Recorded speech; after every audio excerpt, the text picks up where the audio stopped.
Austin Reaves being serenaded with a chorus of MVP. Austin Reaves is getting MVP chants?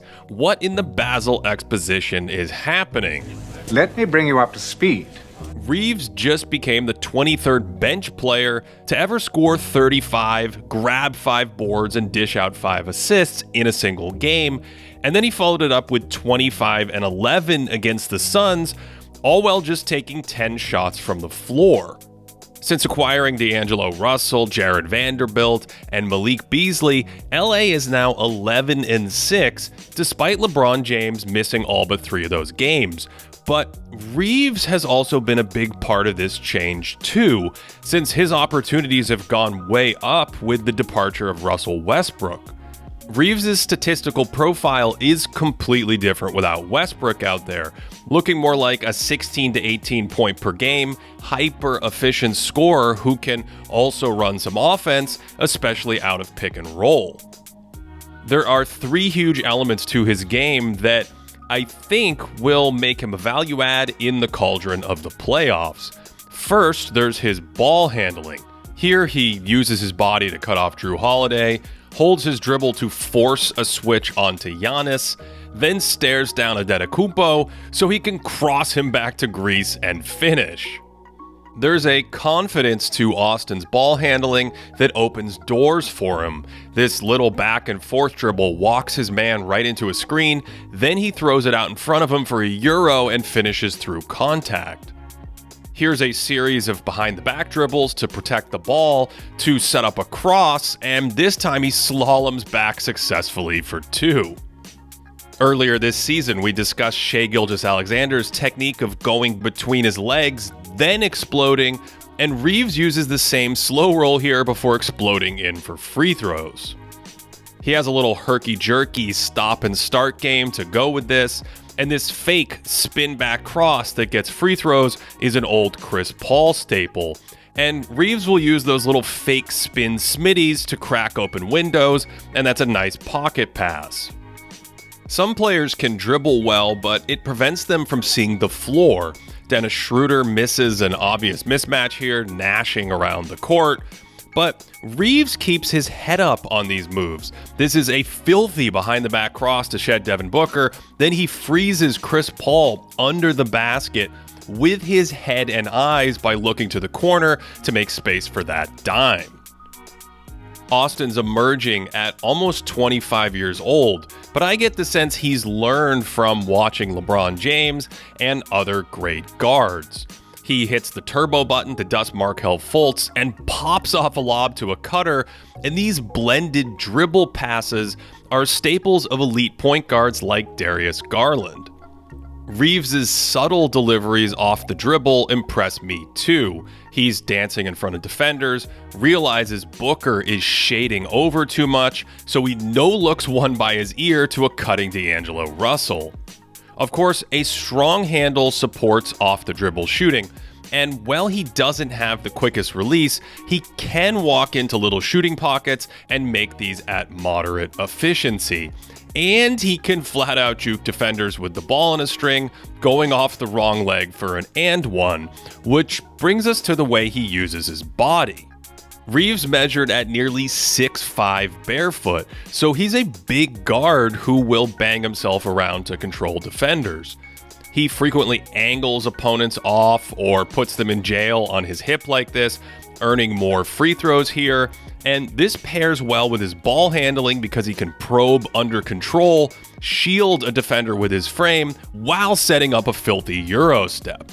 Oh, behave. About 40% of Austin's offense comes at the rim or the free throw line, but he draws a ton of fouls out there, ranking 8th in the league in his ratio of free throw attempts to rim field goal attempts, behind crafty players like CP3, Trae Young, and Luka Doncic. On this one, he kind of gets stuck on his drive, has the footwork to spin like a ballerina, and seeks out contact on that last up fake for some generous free throws. He'll also seek out contact when exploding to the basket, here rejecting the screen with a crossover and taking it right into the teeth to head back to the charity stripe. And he has some sneaky bursts on these drives, hesitating as he turns the corner here, slowing up again, then exploding to the backboard to protect the ball. And he'll spin the ball right on the glass like this to make it harder for shot blockers. Because of his dribbling and the way he uses his body, he's usually under control when he touches the paint, patiently holding his pivot here before finding a dunk. And he has pretty good footwork, slamming on the brakes this time for a lovely fadeaway from 10. And that brings us to his feel. He just has a really nice sense of where to be and what to do. Take this simple play.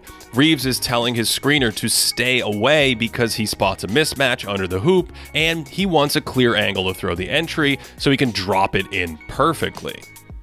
Or a play like this, where his man falls down, so he holds it for a beat to see if the corner comes and helps. He does, and a layup is better than a 3.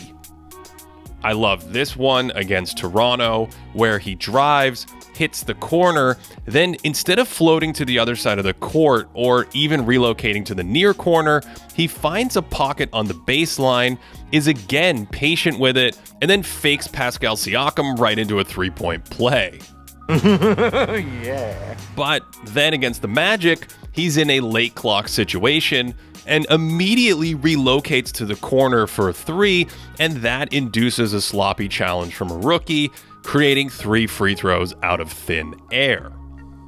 Reaves doesn't try to do too much out there, staying under control and making good decisions that drive good team offense.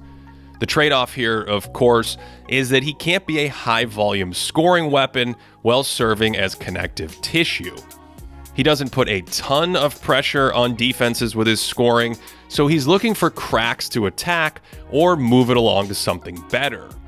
It's not that he won't try tight passes or commit turnovers, it's just that he generally makes solid plays, attacking a switch, which forces a double, so it's a quick skip to the corner for 3.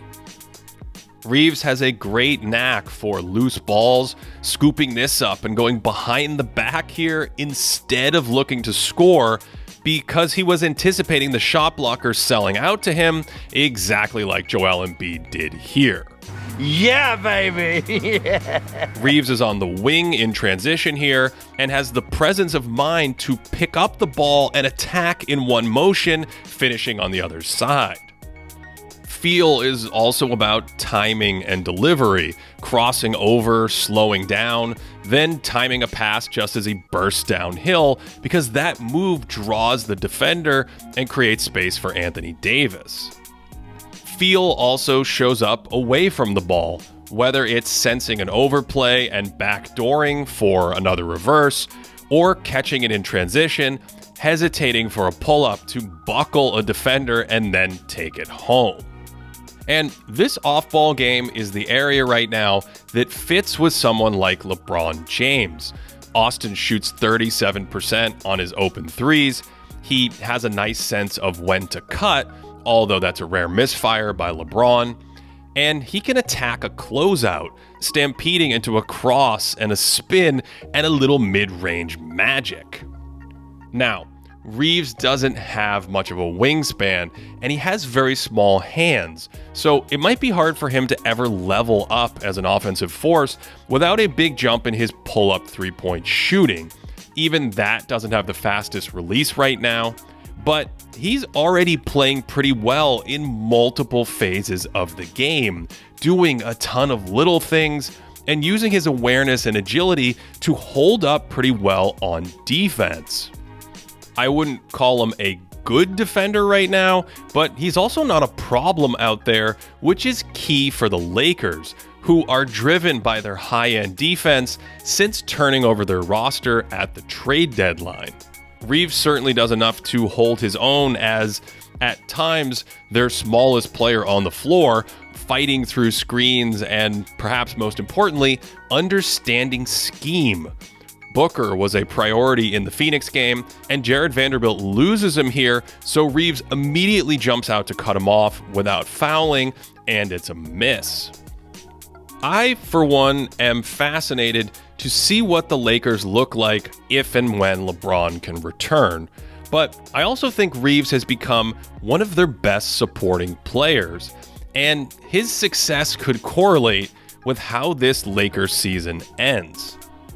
I'm not sure how much room there is for a 25-year-old second-year guard to grow, but whatever happens, MVP chance aside, I'm certainly enjoying the show.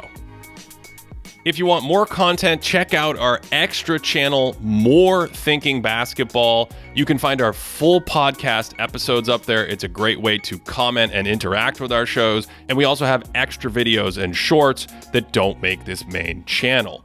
You can also support us at patreon.com/thinkingbasketball directly. We have a ton of stats and extra content there too.